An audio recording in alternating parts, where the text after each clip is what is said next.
to WaveTalkers Live. My name is Chris Mattia. My amateur radio call sign is Whiskey 6 Alpha Hotel. We are joined today by my esteemed colleagues, David, W0DHG, and Dan, NR6V.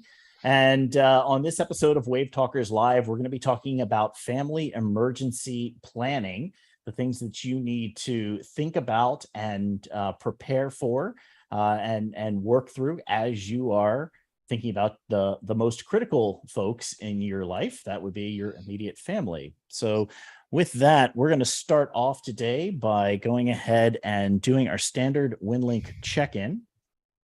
So let me go ahead and unpin the guys from here real quick.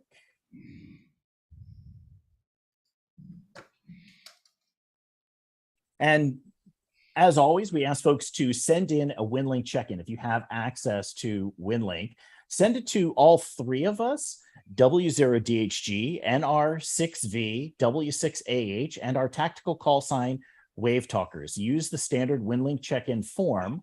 And in the comments section, today's question is, have you sent a Winlink email to your out-of-area emergency contact? And we're going to talk about what that is in just a little while. But before we do, let me go ahead and switch over to the PC and let's walk through that process of sending in a Winlink check-in. So all you need to do is just open up your copy of Winlink. If you've got Winlink open, come up here to the upper left, click on the little new message icon. You're going to come up to the top and click on the button that says Select Template.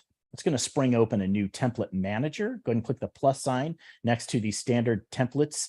And then you're going to come down and look for this section here that's called Mapping GIS Forms. Go ahead and click the plus sign next to that.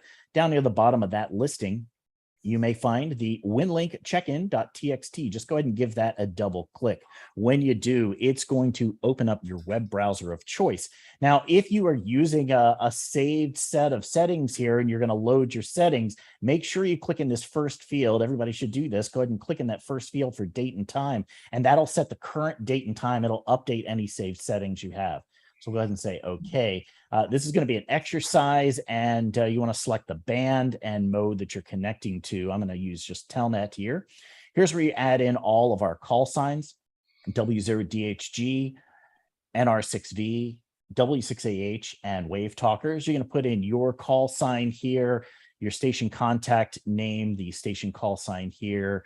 This is where you're going to make sure that you've got your latitude and longitude with the normal setup of Winlink. When you enter in your grid square, it'll automatically populate this field for you, unless you have your own GPS connected, and then you'll have a more accurate GPS location. Down here is that comment section. Go ahead and answer the question today. Have you sent a Winlink email to your out-of-area emergency contact? Once you fill that in, go ahead and hit the submit button. And by the way, if you have not sent an email to your out-of-area emergency contact, this would be a great time to do that. After you submit it, it's going to populate all the information here in this email for you. Go ahead and just go ahead and post that to the outbox. And then you're going to come over here and click the open session button. I'm going to use Telnet right now. And let's just bring this down so I can see it and hit the start button. And this should check and see if we've gotten any check-ins coming in. And it looks like we have check-ins coming in from all over the world. I'll go ahead and download these. Down towards the end of the show, we'll check back in on the progress of all of the folks who have checked in, and we will map all of those locations. So for now, though, let's go ahead and bring the slides back up, and let's get into today's topic. And what we're talking about is family emergency planning. And there are three keys to success here that we want you to think about. We want you to think, create checklists, and practice.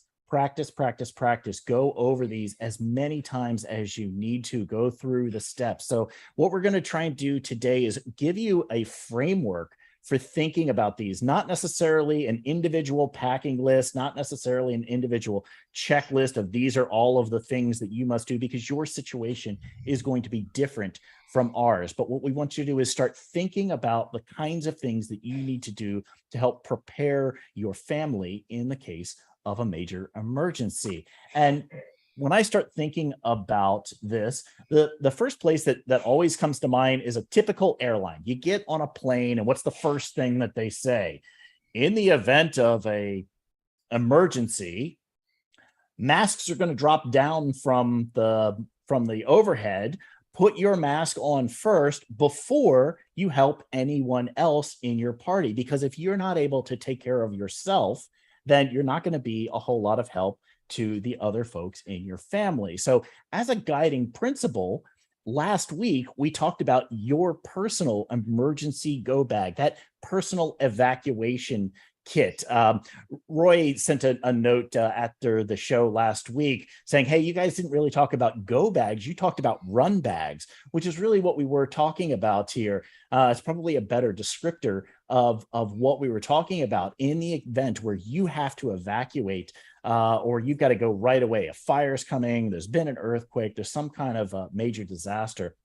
You need to get out in a hurry.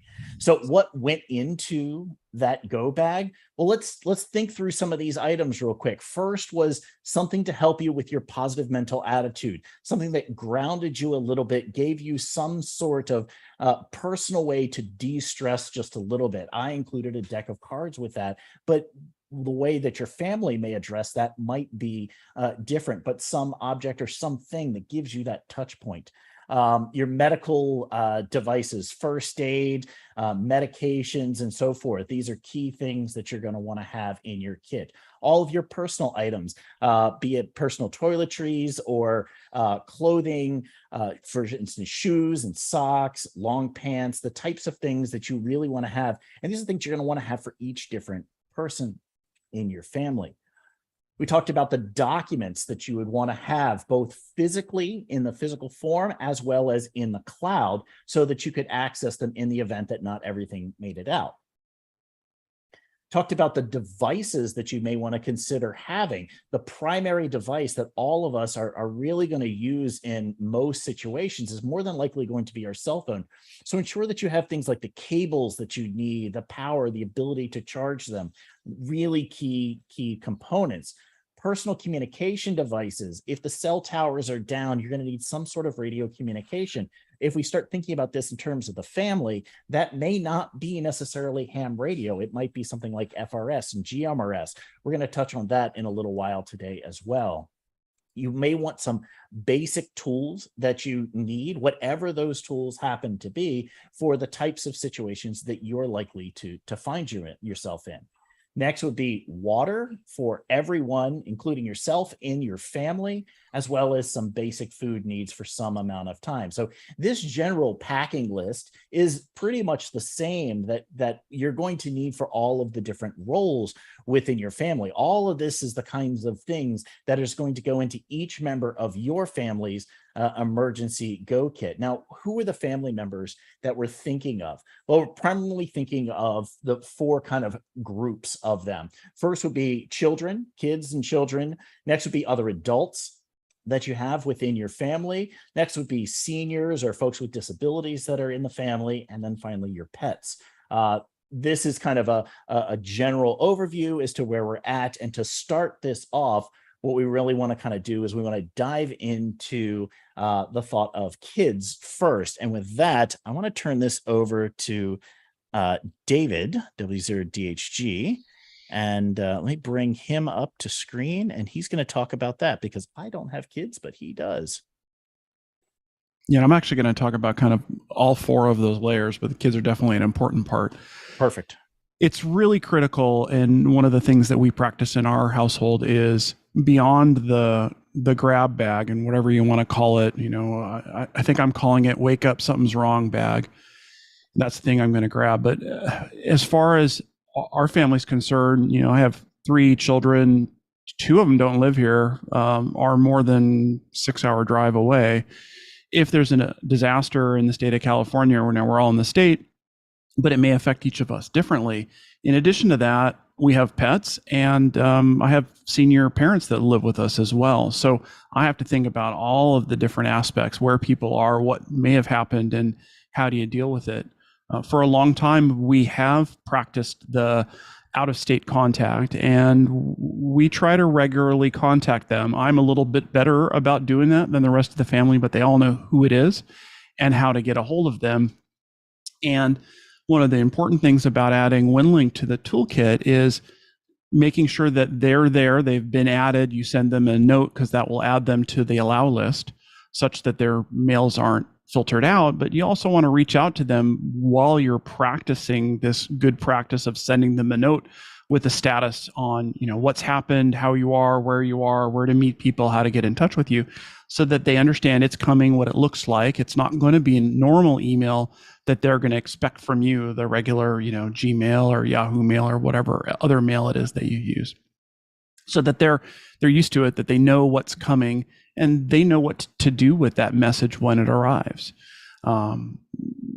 Everybody in the household has not only their phone numbers, the out-of-state contact phone numbers, but their email address as well. And they know that if something's wrong and they can't reach anyone else during normal means, whether it's a phone call or a text message or an email, is to send a note to those people out of the area so that they can start gathering a list, consolidating everybody's status to know you're okay or you're not okay, and how to get a hold of you. And that's a really critical part of making that contact with that out-of-state person, such that they know, hey, something happened, and hey, you've checked in and you're either good or you're not good, and you know who you can talk to or who you're in contact with and who you're not. And obviously my cats aren't going to use that methodology. They're a whole separate grab and go kind of bag thing.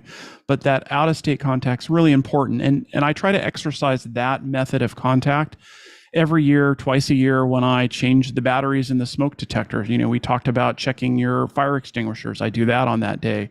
I look at the stock of the food that I have in my vehicle and the water, and I look to change that out on that day. There's a lot of preparedness in that daylight savings. It's something that comes up every year, at least it does for now, until they change it. But testing out that method of communication, it's really critically important. And don't do it the same way every time. Don't send them a Winlink message every time.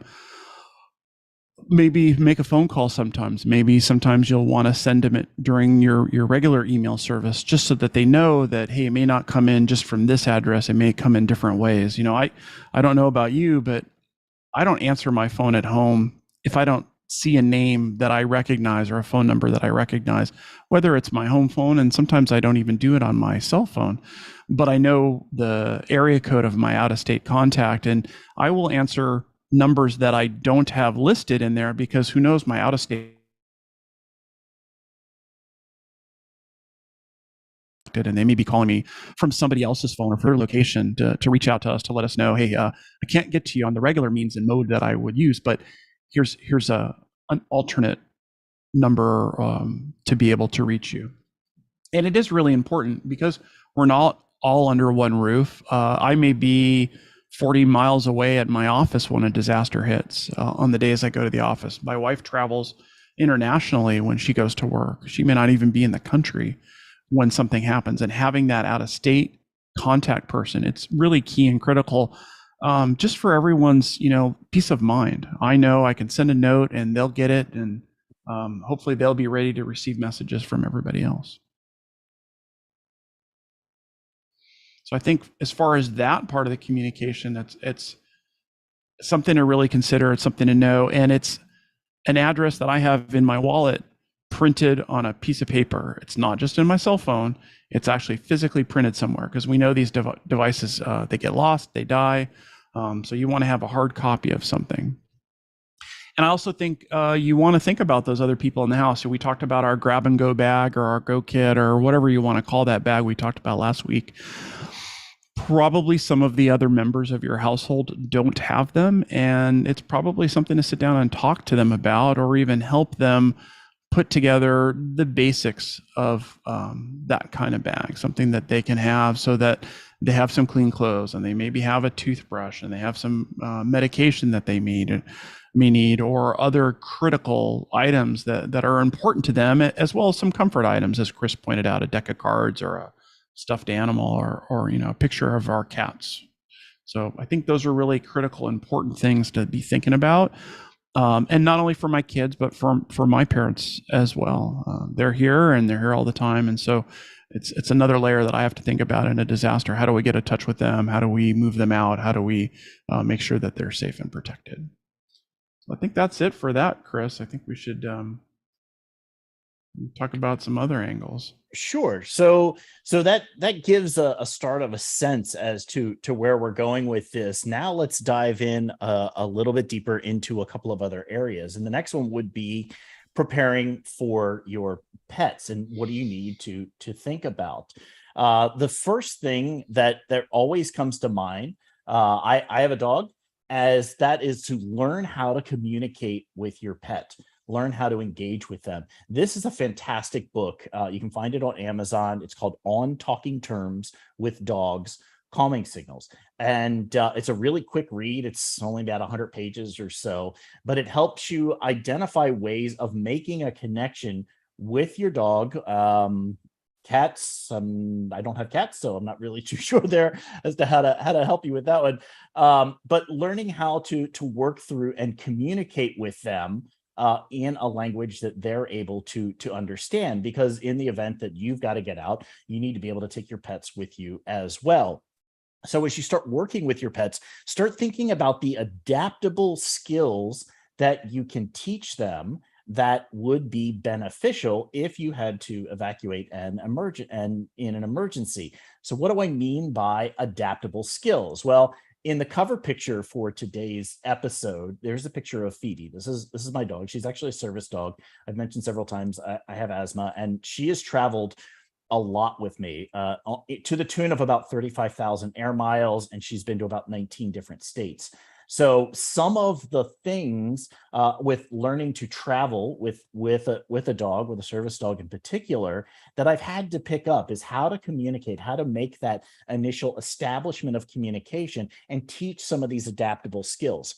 So one of the skills, for instance, that we taught her very early on was how to drink out of a cup, which may seem like a kind of an odd thing, but if you end up in a shelter, if you end up somewhere where you've got to go, the pet needs to be able to adapt to that situation. And so once we taught her how to drink out of a cup, now she can drink out of a cup pretty much anywhere that I go. So I don't really have to worry about, oh my God, do I have her, water bowl or whatever that she's got to have. So for instance, here we took her to the vet and we were coming back. It was really hot. I had to stop and grab some lunch, and so I just got a glass of water from McDonald's there, and we just sat there and she was able to drink out of it. She can also drink out of bottles and a variety of different things as well. So you can take that one single skill that you can work with the animal with, and then adapt it into other realms.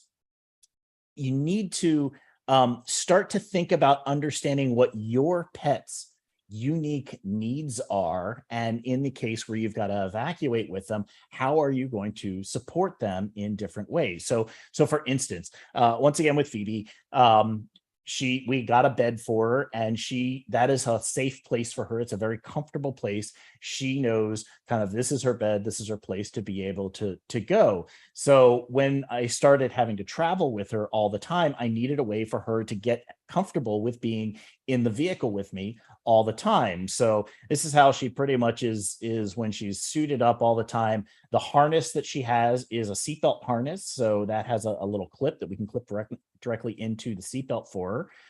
We have different things like a little glow light on her. So if we're out at night or something, it's easy to track her. It's clipped right onto her collar kind of all the time. But in the vehicle, we got a second copy of the same bed that she had at home, and we made a little sling for the back seat. So she knows when she gets in the car, she gets in her bed, oh, it's time for her to just take a nap. And so she lays down in there. So we were able to make that adjustment for her automatically by working with her and training her in some of these ways. Here she is with what are called mutt muffs on. So they're basically like headphones. It's hearing protection for dogs. They're available. You can pick them up online. And when I used to fly with her all of the time, airplanes are really loud and dogs' hearing is super sensitive. Likewise, if you had to evacuate out to, say, a shelter or some other area where there's lots of commotion, lots of things going on, figuring out ways to help your dog or your cat stay calm in that situation, maybe to be able to use things like hearing protection. It's a very easy kind of thing that you're able to train them to be able to do. Likewise, if you're having to evacuate, let's say you have a cat and you need to be able to put them in a cat carrier to get them into wherever you need to go. Inside of the cat carrier, keep a pair of gloves, because in the event of a rushing around, you're having to get out very quickly. Know the hiding places where your animals like to hide. In the event of something immediately is happening, they will detect the change in you, that suddenly everything is getting much more exciting, and so they're likely to hide in some area. They may be a little skittish. If you've got to put them in a carrier, you might need to have a set of gloves on. Otherwise, you could end up, in the ER yourself from the claws that go through. Before we dive into that, I want to open up and show you a little bit of what I have in Phoebes Go Bag. So Phoebe has her own backpack.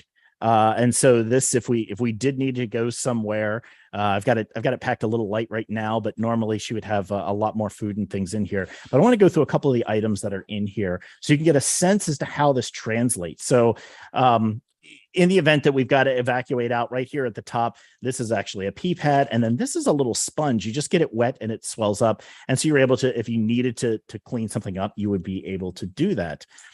Here's her seatbelt harness. So this is ready to go. There's an extra little carabiner to be able to clip her into different things.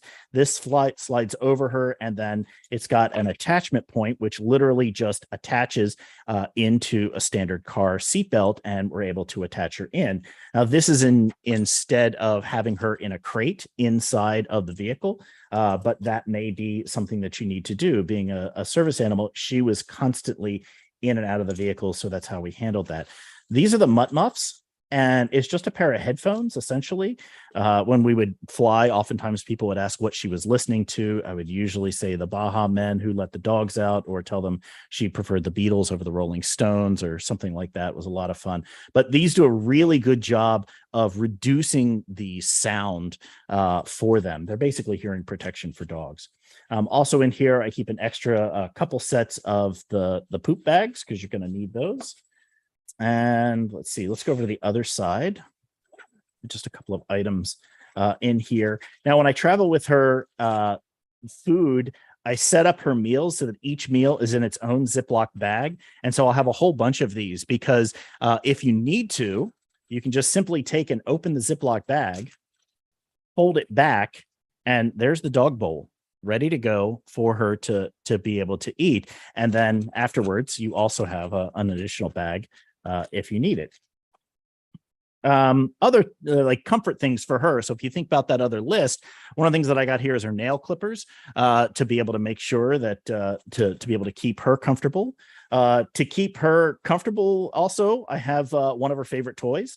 I'll usually keep one of these in the kit for her. So if we end up somewhere and she wants to be able to just have something that feels like home, she's got it. Likewise, a Kong or some other toy. We trained her a lot to put her food inside of the Kongs, so it was a little puzzle. It gave her something to do. Oftentimes, I would also carry little packets of, say, peanut butter, so you can then squirt a little bit of peanut butter in there, and it's something to keep them busy for a while.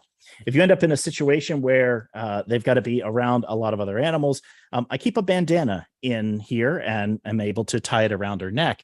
That way it's easy to identify her in a pack of other dogs if need be. Other things in here, a spare leash or lead, it's in there. An emergency collar if she ended up getting injured, having a soft-sided collar that we could put on her. This is one of the cones of shame, if you will, that can go on them, but that's super easy. Other items in here. So this is some stuff. This is called Adaptable.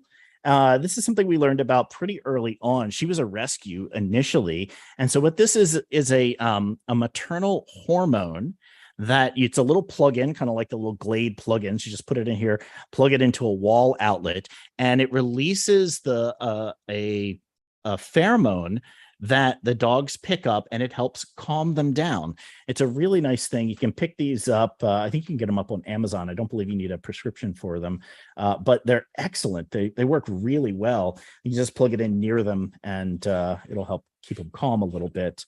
I do travel with a travel bowl for her, and this doubles as both water bowl and food bowl if need be, but we always have one of these with her.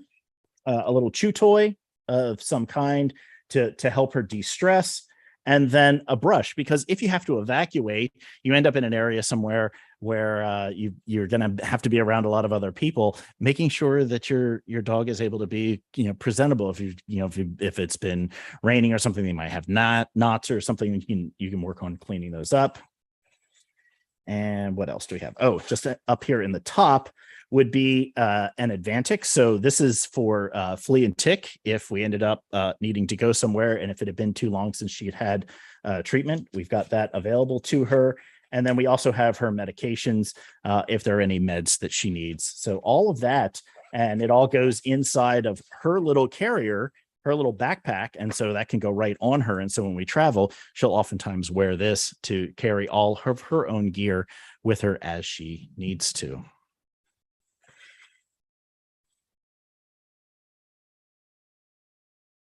So that covers a little bit for pets. Let's talk a little bit about seniors and folks with disabilities that you may have in your immediate family, and some of the things that you might want to think about for them. So one of the most common things is some sort of medical device, and we talked about this a little bit last week when David showed his Go Kit, which has his CPAP bag in it. So this is a CPAP over here on the left-hand side, and it's a medical device.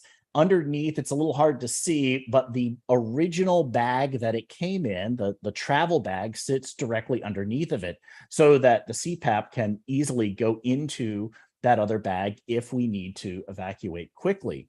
In the adjacent closet, we have a large capacity battery with a battery charger. This is all plugged in. It's all using power poles. It's all been wired up, so it will interact with all the rest of my emergency communications gear and power. And then there's a little small power inverter, and we've tested it. So if we needed to, just even here at the house, we lose power, it's a very simple change from the plug right here, which is plugged into the CPAP, and just move it up here onto the inverter, and we're ready to go with emergency power. Knowing how long your medical devices will operate on emergency power is really key also. We know that we could operate this CPAP in particular on this battery for about 3 days before we would have to recharge the battery, or it gives us a little bit of time to know what kinds of what the next steps are going to be for how to swap that in. Now, this battery is not one that we're going to obviously take with us. We would take the CPAP with us, and because we've adapted all of the equipment to power poles, we know that the batteries that I already have for the emergency communications gear could swap in for that. So just starting to think through some of these items is definitely the way that you want to go. Now, I mentioned the original bag. Why would you want to use the original bag for a medical device? Well, first, it's designed to be able to protect the device, but oftentimes they'll have little pockets or things in there to make sure that all of the necessary components are all in the bag and accounted for. So you also want to make sure that you have any essential supplies. So let's say in the case of a CPAP, you need to have distilled water in order to run the humidifier. So you need to start thinking about, okay, where are we going to pack in and have some amount of distilled water that we can run this CPAP on, or what other adjustments will we need to make? You need to make sure that you have all of the essential maintenance tools, cleaning supplies and so forth that you would need to have in order to keep that particular piece of equipment up and running. So in the case of a CPAP, you might need a brush that'll fit down in the hose or something like that you need to have, and you want to make sure that that's available in the kit. And the last item here is practice. Practice taking whatever that medical device is, wherever it's set up in your home, and do a practice. Pack it up, go camping in your living room, move it down to another room in your house and set it up with what you packed and how you moved it. Make sure that you have the process of breaking it down, putting it into its Go kit, moving it to another location, and setting it up. Make sure that additional people in the family know how to set that medical device up, as opposed to just the one person if that person needs additional assistance. Next would be medications. So this is a really common thing to have for a lot of folks who take a lot of medications, and that's to get these little pill sorters. So maybe you've got morning and evening pills that they have to take and so forth. It's a good idea to use these sorts of sorters, sort the pills out, and have at least 2 of these. And you always want to take, when you get to the end of the first week, you want to refresh that one so you have a full week's already sorted in the Go bag, so it's always ready to go. Now you've got a backup while you're there, while you're at your home. If you need it, you always have at least a week's worth of medications that are already taken care of and sorted out before you need to start dipping into, say, some larger stocks of medications that you might have in order to use those. So these pill sorters are excellent. They're really good to be able to do that, and it's a great thing to have in a senior's Go kit. Next, when you're starting to think about seniors in particular, or people with disabilities, you may want to think about what mobility devices that they need in order to just be able to move around. They may need canes, walkers, wheelchairs, other types of assistive devices to simply get from wherever they're normally at in the house and get out to the vehicles in order to transport. You want to make sure that that extra time that it takes somebody is something you've already thought about, you've accounted for, and most of all, you've practiced it. You've walked through that process several times in order to make sure you know what components need to go and what doesn't necessarily have to go, and you know how long it's going to take you to move that person out to the other location. So let's talk a little bit about adults. Now, this is going to be your partner, maybe adult children that you have, maybe other partners that you have living in your house. Maybe you have extended family. The biggest key here is to make sure you establish clear communication and a partnership with everybody involved in your family unit. The communications needs to be absolutely clear. All the expectations need to be set as to what priorities need to happen, where people need to be on board with the process of how are we going to get out as a unit and get to some other location. That brings up the question of where would you go? What other locations would you have? Let's say if you have something such as an RV, it's a great way to be able to move into an RV and just kind of use that as your Go vehicle that you've got set up. It oftentimes an RV could be set up ready to be able to go. In our case, we have a boat. I lived on my boat for a number of years, so it's essentially like a second house. And so we're able to, if we needed to leave here in a hurry, evacuate, if we could get to it, get down to the boat, and we have a full, essentially a second home set up. It's very small. It's a very tiny space, especially for multiple people, but it gives that additional location to be able to go. And having everybody on board with knowing where you're going, where you're trying to get to, is absolutely key.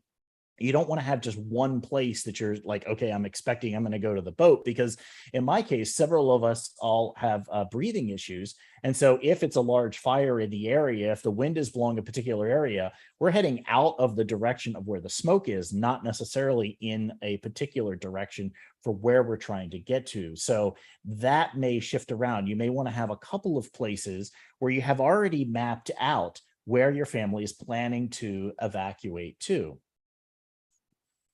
But really a huge key to this is the partnership that you set up with the other adults to make sure that everybody is all on board with whatever plans you're planning on implementing for your family emergency plan.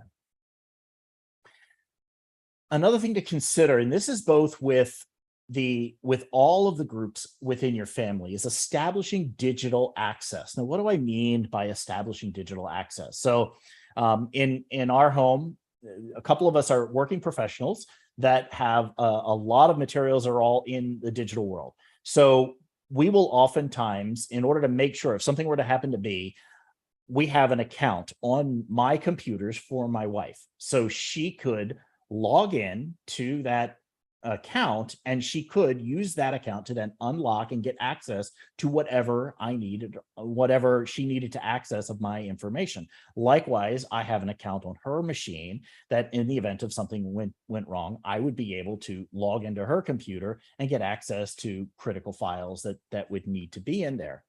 For seniors, one of the things that we set up for digital access was a lot of computers now have fingerprint identification, which is really great. You can use your fingerprint to be able to just hold down on the little key and it reads your fingerprint and it authorizes you in to be able to use that. And you can train multiple fingers to have access to that particular machine, to that particular account. So for the senior in the family, not only I don't need to know what their passwords are, I don't need to know what all of their information is, but I have more than one finger to be able to identify myself. So we have on one of their hands, some of their fingers are trained to allow them access by simply touching the keyboard. And I have a specific finger that I can then use on that keyboard, and it will authorize me to be able to get in and access information as need be. It allows that additional way of being able to think through in the case of an emergency, if someone else needs to access the information on that system, how are you going to do that? A lot of folks use password managers these days, but in order to use the password manager, you have to be able to get access to the machine. And so this is a way to be able to do that in a relatively secure way, so to not allow lots of additional information to be scattered around. So another thing that you can do is with establishing digital access to information is to take a lot of those critical informations, put them all up on a shared cloud services drive, such as Google Drive, Box, Dropbox, something like that. You can create a folder, put all of the family emergency plan information in there on all of the members of your family's different devices that you have. You can load that application. So in the case of Google Drive or Dropbox or something, you can load the local app so that your phone can access all of that information. Then there's a setting inside that you can then click on and say, I want these files, this particular folder, I want this to be available for offline access. That's the keywords that you're looking for, the offline access feature. And what it does is instead of all of that information only living up in the cloud, it puts a copy down on your local device, which means when if you get evacuated, you've got your phone with you, or you've got your tablet or your computer with you, you can have access to all of your local files, even without access to the internet. Then if something else were to happen where you don't have access to that device, as soon as you can get access to the internet, you can once again regain access to all of that information. And what do you put up there? Well, you put your checklist, you put copies of your documents the essential documents that you need. Somebody talked about making sure you've got your insurance information and all the key documents that are there that you would really want to make sure that you've got. For the boat, I have things like all of the manuals to all of the different major pieces of equipment that I may need to have, as well as the Coast Guard documentation for the boat and the all the tax information, access to the different accounts and so forth that I would need to be able to get access to. And so by creating them in cloud services, it allows additional sharing with members of your family to be able to get to that information if they need to. So let's say you have to evacuate, you're having to get out of the house quickly, you've got your plan, you know which vehicle you're taking. How is your family going to stay in touch with each other once you get out of the house? Well, a great way to be able to do that is by having your own family communications plan. And that oftentimes is going to involve some sort of radio communications. And while it would be nice to have all of your members of your family all be ham radio operators, I know David, W0DHG, that is the case. All of the members of his family are all ham operators. So it's very convenient for him to be able to use ham frequencies. However, that's not the case for myself and for many others. It may not be the case for you as well. You may need to look at some other radio services such as FRS and GMRS. And I just recently got my GMRS license. So I'm still pretty new at this. So Dan, I believe you've got some additional information you can help us out with some of this. I hopefully can.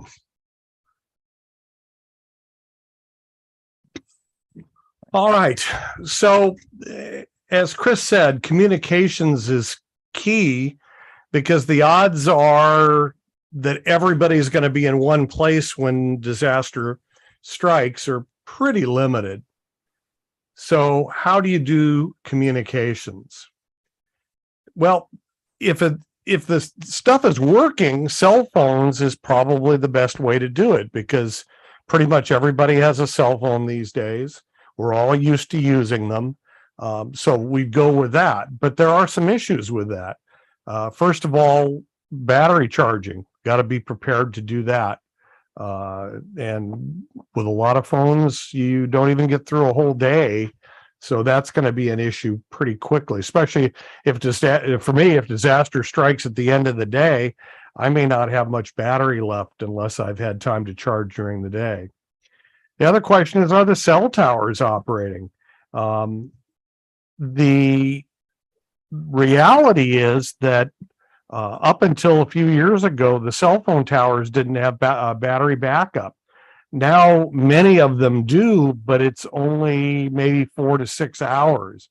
Out here in California, we have a kind of a unique wrinkle, and that is that with so many of the major wildfires having been caused by utility lines down and the utility companies having been held to task for that, in other words, they've had to pay out huge settlements, they've resorted to what they euphemistically call public safety power shutoffs. What that means is that if you live in a brush area, they can turn your power off for up to 72 hours with little or no notice. We ran into this in the Woolsey fire in Malibu. They had been without power for some time. Many people had no backup plans and they had no communication. So when the fire roared through there late in the afternoon, they didn't know it was coming. And there were a lot of problems because of that. So cell phones may not be the best thing. The other thing is our cell phone systems are designed to handle maybe 10% of the users at any given time. And what we know from past disasters is the first thing people do is pick up the phone. And if it's an earthquake, did you feel it? You know, how bad was it? And the system becomes bogged down really quickly. And then, of course, particularly in earthquakes, but with wildfires, a lot of this equipment is up on mountaintops, and damage to the infrastructure can take cell phones down. So that may not be your best choice. Now, obviously, those of us here on this Zoom meeting would think of amateur radio because that's kind of what we do. But remember that everybody's got to be licensed, and you hear often people will say, oh, well, in an emergency, I can do anything I want. Well, that isn't true. What the FCC regs say is that if you are licensed and if there is no other alternative and if life is threatened, you can use any frequency available to you. But it doesn't give you carte blanche. We recently read about a guy, I think it was in Idaho, who happened to have a bunch of repeaters at an airport. And he got on the radio and was trying to get the firefighters to come and protect his repeaters. and he ended up with a huge fine because he did have other alternatives to do that, and the FCC held him to task. For some family members, amateur radio may just be too complicated. They don't know how to work the radios. They don't care to practice. And in a disaster is not the time to learn. And of course, those of us in big cities know there aren't that many frequencies available to us, particularly on VHF and even more so on UHF. And the bands may get jammed, and it may not be a very practical way to go. So here's the point of what I'm talking about, and that is consider FRS and GMRS radios. While they are two separate services, they are closely related. And up until 2017, you could buy radios that were in both services. But the FCC decided at that point they didn't want radios capable of doing both FRS and GMRS, and changed the rules to separate the two, but they really didn't.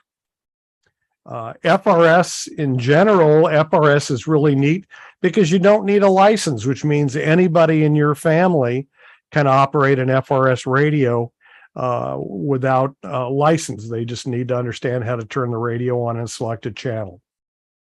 They are very simple to use. The most basic radios pretty much have an on-off volume knob and a channel selection knob. They may have other things like PL tones and stuff like that, but frankly, we recommend against using those things because it just increases the chances of a communication failure. They don't have a bad range. Even FRS radios are good for contact within a couple of miles, and that may be all you need.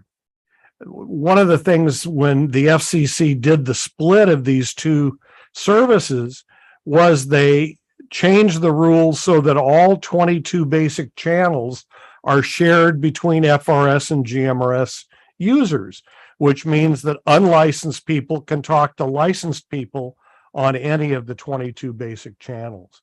Pretty smart move, I think, on the FCC. Because of the changes that happened in 2017, and we'll talk a little bit more about what those changes were when we talk about the specific radio services, but the variety of radios that are available today are much, much better than they were prior to 2017. So let's talk a little bit about the features they have in common. In other words, both services have. They both operate on the same band, which is the UHF band between 462 and 467 megahertz above the ham band. They share those characteristics, though. What do we know about UHF? Well, it doesn't go as far as VHF typically, but it tends to bounce off objects and handle interference from buildings and things like that better. So it's better for use inside a building or better for use in a congested area. As I said before, they share all 22 channels between the two services, so there's intercommunication capability on all the channels. Looking at FRS specifically, 2 watts maximum transmit power. This was a 2017 change. Prior to that, FRS was limited to a half watt.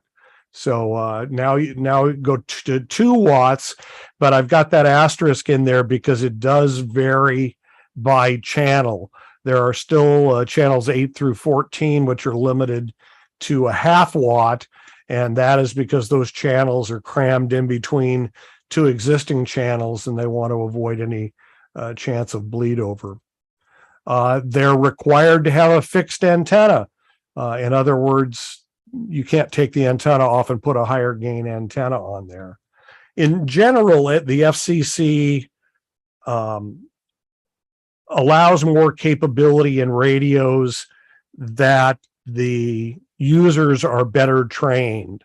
That's why amateur radio operators have a lot more flexibility than FRS radio operators or even commercial radio operators, because in commercial radio service, it's sort of assumed that people don't know how the radios work. They just know how to turn them on.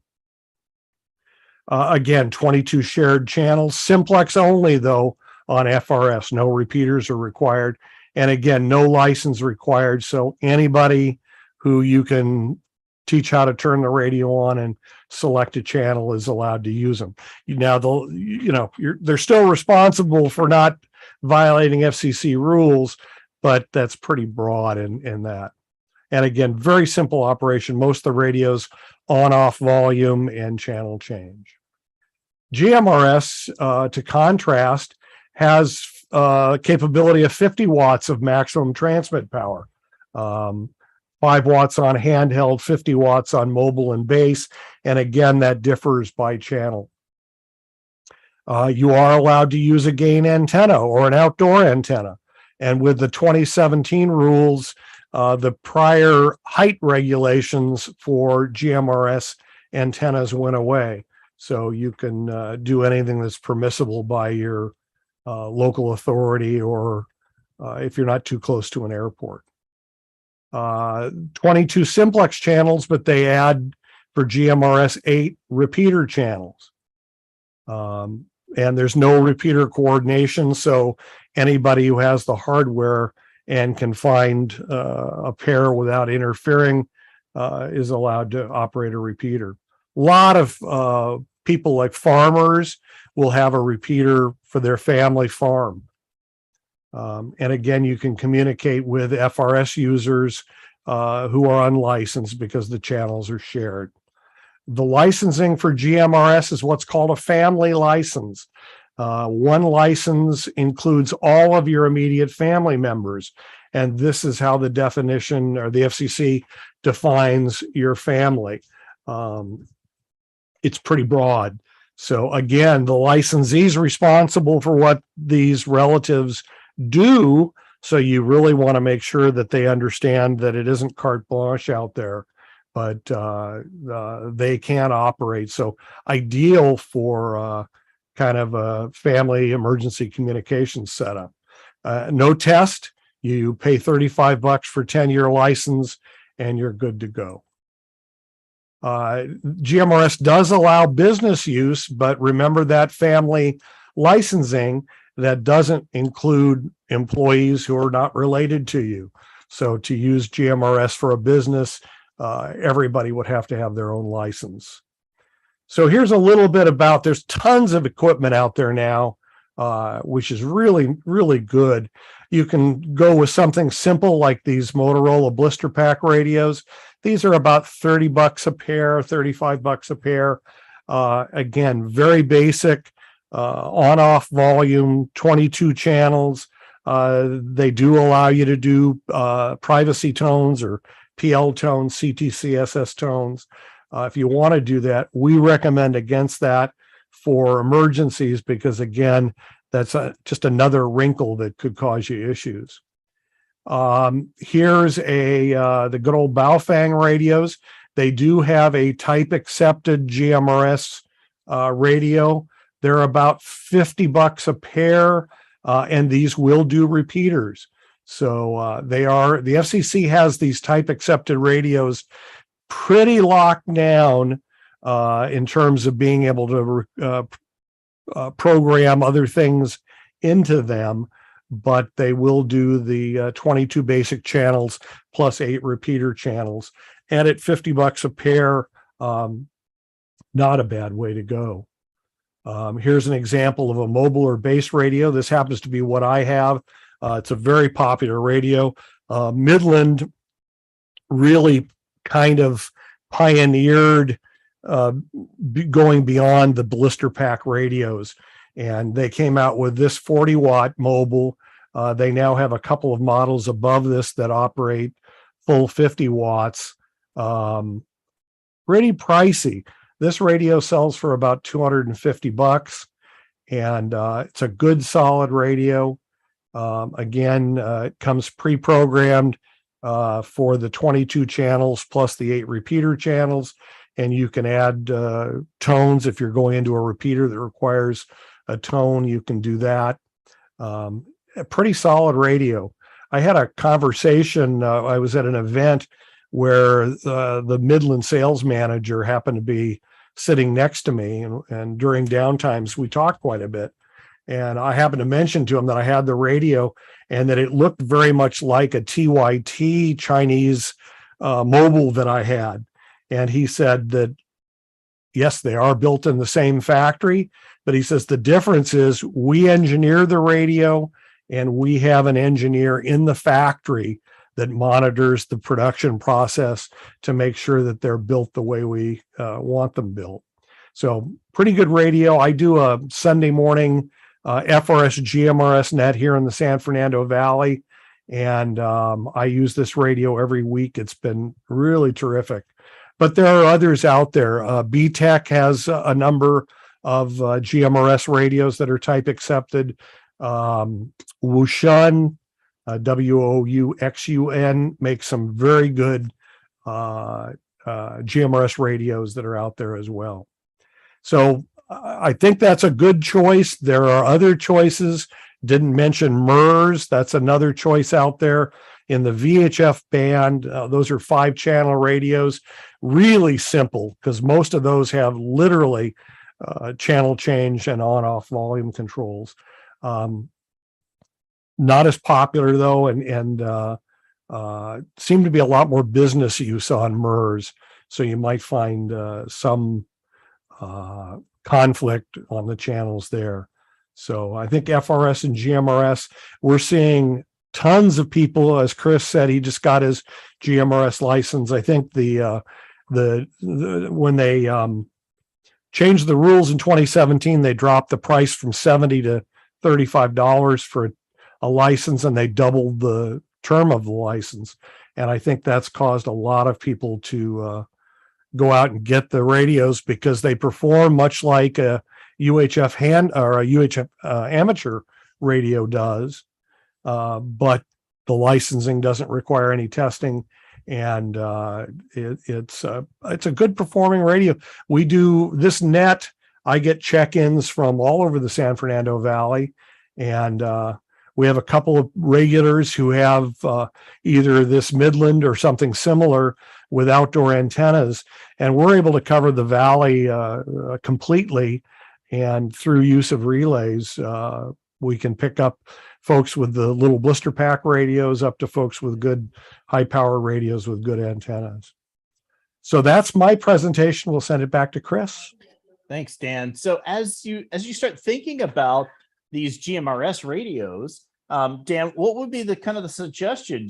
Does the family then say, okay, here's the, we're going to plan on channel 5, some kind of channel, you develop out a plan for how you would use them? Yeah, I would do that, and certainly have at least one backup, because these radios all the radios are going to be really crowded, and you're going to have a mix of people that know how to use their radios and folks that bought them, threw them in a drawer, and are bringing them out for the first time during a disaster. I think our hope is that those folks will have forgotten to charge their batteries and maybe not on the radio very long. But yeah, not only have a plan, but practice with them. That's why we do this net every Sunday, is so people can get the radios out, learn how to turn them on. And it sounds simple, but you'd be amazed. I've done classes and people are just so intimidated. So getting them to put the batteries in, turn the radio on, select a channel, and more importantly, push the push to talk and talk on the radio. And we throw a little bit of how to talk concisely, planning out what you're going to say before you press the push to talk button. As somebody, I know it's push to talk, not push to think. You want to have it planned out, but practice it and so that everybody's comfortable with the radio, so that when disaster happens, it can be an effective tool. And have a plan for keeping them charged. Have it in your calendar once a month, plug them in and recharge them. Most of these radios, either, at least the handhelds, either take AA or AAA batteries natively, or have a battery box like most amateur handhelds do that will take throwaway batteries. Highly recommend that you get that because recharging may be a challenge. But if you've got a bag full of batteries, you're good to go for quite a while. Yeah, I like that, and I really like the idea that you could do something like put a mobile radio in your vehicle, put one maybe in the house so that it's set up on the GMRS frequencies, and then the different members of your family could, at the very least, have an FRS radio so they could communicate, and you can just spread the connectivity that you have out over an area. So if you go down to the beach, you go to a theme park or something, you can still use those radios and even practice with them then, as opposed to just having this thing that you got in order to just use inside of an emergency. Use it as part of your regular family communications. Yeah, I've got a friend who when they go to Costco with their roommates, they each have a radio, and they'll spread out and did you get the milk? No, I forgot. I'll get it. And it's a really effective little tool, and you don't have to spend a lot of money. That's really nice. That's really nice. Hey, thanks a lot, Dan, for walking us through that. I'm going to go ahead. It looks like we're up here at the top of the hour. So let me go ahead and unpin Dan for a second, and we'll then pull these slides down. We're going to switch back over to the PC, and let's check and see any more check-ins that have come in. So if you haven't sent in your check-in, go ahead and do that now. I'm going to do a couple of quick checks here to make sure we've gotten any additional check-ins that have come in via Winlink, and then we'll go ahead and bring up the map before we wrap this up for today. I'll do one more quick check, see if any more else came in. Nope, that doesn't look like any more came in. So again, with these, what we're going to do here is we're going to bring up a map of everyone who has sent in a check-in via Winlink using the Winlink check-in form. So in order to do that, you have to receive the messages. So this would work for myself, this will work for Dan, it would work for David, or whoever has access to our tactical call sign. So we can click on the little globe icon here, and it's going to bring up the maps and CSV, KML files. Click on the drop down here and select which form that you want to map out. This is a really cool feature that the Winlink development team has added in. I'm going to select the Winlink check-in form because that's what everybody sent in their check-ins in. I'm going to go ahead and click on the display map button. And if the demo gods are with me, it brings up the map. Now let's do a quick check here on the filters. I'm going to open up the filters window, and we can see that we're only going to display reports that are less than 10 hours old. So this would be anybody who's just checked in today during the show. And sometimes we get some international check-ins that come in a little bit early. So this should catch all of those, but it's not going to be kind of everybody who's always checked in. So we'll save that. I'm going to go ahead and blast this out to full screen. And then let's zoom out to get a global view. In order to pan the map around, just hold down the right click button on your mouse and drag it around so you can pan the map. And let's see what we got. Looks like we've got, this is Bill coming in from Hawaii. Aloha to you. Kilo Hotel 6 uniform. Thanks for joining us. Looks like Terry down here in ZL land has joined us. ZL1 HOG. Thank you very much for joining us. Roland there in Germany. Hey, thanks for joining us always as you do. Let's go and zoom back in on North America and see what we've got there. I'll just click zoom in a couple of times, right click and drag over in order to recenter the map. And there we've got our friend up here in Canada, Victor Echo 3 Yankee X-ray. Hey, thanks for joining us again today. We've got KB1 IGT. Isn't this cool? You can just click on one of the pins and it'll give you all the information, including all of the check-in information that they sent in. So that's really a fun thing. You can just hover over somebody and get a little pop-up, or you can move over and you can actually click on them in order to see all of their check-in information that they sent in. So we go. We'll just zoom around to a few people. There's John coming in down near Houston. Great to see him. King over there, just on the middle part of Texas. A few others coming in. Oh, there's a new one here in looks like Utah, or is that Colorado? It looks like they're in Utah. Excellent, cool. Some folks coming in up here in the upper Midwest, all coming down here down the coast. We'll just skim over a few of those. There's Bill coming in, several more, some folks in Oregon joining us. It's really wonderful to see everybody, all of you folks all around the country who are joining in from all over. Really appreciate all of that. And then our whole cluster down here in Southern California. Let me actually just go ahead and zoom in a little bit more, because I know we've got a lot of people down here in the LA area who have joined us. So we'll just go ahead and zoom in so we can see all the pins. It's a great way to be able to check and make sure that your Winlink is actually working, to make sure that we got your email and that everything is checked in and working properly. So there we are. Thanks a lot for joining us. There's Robert Cam6 RSS. So thanks a lot for joining us there as well. Let me go ahead and jump back over to the main screen and let me bring Dan up. I know David already had to jet out of here pretty quickly, but we'll get some final thoughts from Dan, and then we'll wrap it up for the day. What do you got for us, Dan? There were some questions about channels and power levels. If you do a search for GMRS on Wikipedia, there's a really good page there that shows the different channels. It shows the repeater input channels. Basically, channels 8 through 14 are limited to handheld radios only. You're not allowed to use those with a mobile, mostly because mobiles typically don't get down to a half watt, which is the limit on those channels. 15 through 22 are the ones that allow for full 50 watts on GMRS, and 1 through 7, I'd have to look the chart up, but I believe there's a max power limit on those for GMRS, possibly 5 watts, but I'd have to check it. But very popular now in our area. Lots of repeaters going on the air. Most of them are open. Some require that you send an email.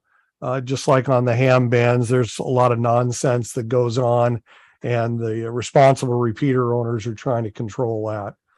So you may have to ask permission. And if you don't have a repeater in your area, think about setting one up. Like I said, no coordination needed. You just have to have the hardware and a channel pair that isn't already being used in your area. That's all I can think of. Excellent. I'm going to briefly, before we wrap this up, we have Tammy I just added you in as a co-host, so you should be able to now unmute yourself, and let me go ahead and bring you back up to stage. Add a spotlight onto you. There you are, Tammy. Is your mic working? Okay, there we go. There we go. So if you stuck up for the after party last week, I was up at my mom's, and so I showed this, but I already talked about it, but I couldn't show it. But today I am here. So one thing that I did, I've got several kids, and they are various ages. And rather than having clothes stuffed into the bag and then having to go through and try to change it out, what I did is I have a set of clothes. It's a shirt, it's a sweatpants, sweatshirt, socks, and underwear. And it is nice and tightly packed in vacuum seal bags. Yes. Food saver. Food saver, yeah. Yeah. So we use the long skinny food saver, and that way I can make them skinny enough, and then I just make them longer depending on how long the kids are, how much their room is going to take. And then each of them have down exactly which size clothes they are. And then when I go through and change clothes, rather than needing to go through and try to figure out, here's all of the different clothes, or even just in a bag, I can just pull this out and say, oh, he's a 14 now. Pull it out, toss it into the next kid's down bag, who is now the 10, 12, and just keep passing them down until I get to the end of my kids. And then that one I can donate to a friend who is also, got stair-step kids, and, start with her younger one. I also have a separate bag. This is a hat and a pair of cloth gloves, and these ones are going to fit them for years, and so it doesn't have to be changed out every time, and so they're in a separate bag. And I have a blanket, one of the cheap throw blankets, stuck down as tight as it'll go, and it's not going to be very good for warmth, but if you're using one of those foil blankets, it's not going to feel good on your skin, and having a nice soft blanket between the foil blanket and your skin is going to feel really nice in an emergency. I've heard of latchkey kids. I've never heard of stair step kids before. I like it. Thank you very much for letting me share. Absolutely. Thank you very much, Tammy, for jumping in there. There's so many things about that setup that I love. Thank you very much for offering to share it with us. Last week during the after party, she jumped on, she started showing all of these, starts talking about the setup that she had worked out. I think using things like those vacuum seal bags are absolutely brilliant, because it really does compress down things like clothing really well. It allows it to pack. It's always dry. David had mentioned that when his kids, who are all scouts, would go to, say, Philmont, or they would go backpacking somewhere, they would vacuum seal each day's worth of clothes down to keep it much smaller in the pack. It makes sure that everything is dry when you need it. You can cut a little V in the edge of it, so you can just tear it open, so you don't even have to worry about making sure you've got a knife or a pair of scissors or something to be able to get into it, to make it a little bit easier to get into those. I use the vacuum seal bags extensively on the boat, even for things like, if I'm on the boat, you've got a lot of humidity from the water. So even things like your soap, if you buy a couple of extra bars of soap, go ahead and vacuum seal those up so they don't get kind of nasty. Anybody who lives in a place where there's a lot of humidity, that's something that kind of you have to deal with all the time. I grew up on the East Coast in a very humid area. So thank you very much for sharing that with us, Tammy. Absolutely brilliant. So that brings us back to our keys to success, and really those 3 keys for emergency family planning. Think through all of these different scenarios. What are likely to be the types of situations and scenarios that you're likely to encounter for your family? What are the needs of each of your family members? Create some checklists for the different items that you may have to deal with, so that you're not forgetting anything. You've got a medical device, make sure you've got a checklist that says all the different components that you need to have for that. If you've got critical things for your pets, you get a checklist to know you've got all the different pieces that your pet needs in order to thrive outside of there. And then practice. If you get a set of FRS and GMRS radios, practice with them out in the field, use them as a family, taking some different family outings and so forth. Make sure that everybody is familiar with and get everybody on board practicing with all of the emergency planning. It's a great way to come together as a family as well. Hey, if you're enjoying the stuff that we're doing, please make sure you go on to our YouTube channel, like the content that's there, because it really helps us share it out to more people. And it's a great way to help support us. If you really find what we're doing helpful, then you can, of course, go on to the WaveTalkers website, where we have a ton of additional information for both Winlink and a bunch of other emergency communications items. And we also have those links to do the buy us a coffee thing. It really helps us support the infrastructure that it takes to keep all of this stuff up and running. So with that, what I'll do is we'll wrap up the live stream. If you're inside of the Zoom session, hang around for the after party. If you'd like to join us for the after party, where you can unmute your mic and ask us questions and engage with each other. A lot of these discussions tend to go on for quite a while after we wrap up the show. Be sure to go onto wavetalkers.com, scroll down to the bottom. There's a join us link, and we send out an email every week that has that week's Zoom meeting, so you can join us in the Zoom and hang around for the after party. So with that, we'll say 73 to everyone, and we'll see you again next week.